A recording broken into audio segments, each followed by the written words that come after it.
Witnesses spill that Meg was grinning and waved to the cameras at LA Cemetery and used victims to pump up for Archewell. Remember when Meghan and Harry orchestrated a PR jaunt to stomp all over a US military cemetery during the height of the pandemic with a photo crew for Remembrance Day? It was reportedly a reaction to being denied the opportunity to have a public wreath at official royal events in the UK. Prince Harry and Meghan Markle made a special tribute to the victims of the attacks on September the 11th, 2001. The couple listed all 2,977 names of the people killed at the World Trade Center, the Pentagon, and on United Flight 93 on the homepage of the Archewell Foundation website. The page was titled In Memoriam to mark the 20th anniversary of the tragedy.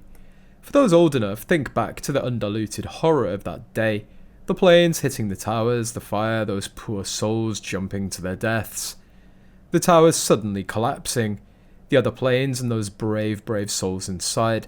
Think of the heroes trying to find and save people who also perished. Most of us get a lump in our throats when thinking about them all.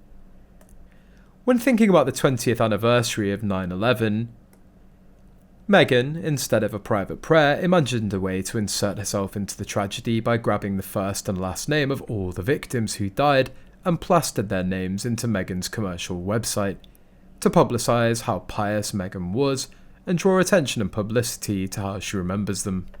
Only in museums or monuments we ever see the display of the victims' names in full and all together, because the names are not to be used lightly, not to be desecrated around unworthy places to be read like a shopping list. No one does it in respect to them, their families. Only governments are usually allowed that honour, as they represent the nations and therefore all of us in our respect. Meghan didn't feel or think any of that, only of the need to pump up publicity for Archewell and her brand, and why not use this hugely famous event and grab the names off the internet, copy and paste onto a HTML page, set a black background for dramatic purposes, and voila, everyone on that day will come to look at her website. Even more disgusting was when she went to the September 11th memorial with Harry. She was happily waving to the camera and grinning like a hyena, while her call-up paps were snapping away at them. When she looked at the wreath, she threw her best Diana sad eyes face. Before that, she shoved herself in at the Harlem school reading a bench book, and tried to pass off as a true British royal family member by meeting the New York City governor and mayor. Many witnesses confirmed a PR stunt.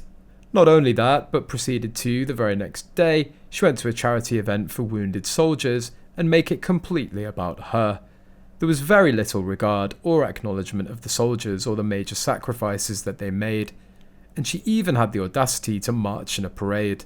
By all means, visit a cemetery if you want to show your respects, but their constant need to document everything with photographers and film crews shows how incredibly inauthentic all of their actions are. Why must everything they do be fed to the press by their publicity team? They've parted with the royals, they only represent themselves now. Stop cosplaying government representatives.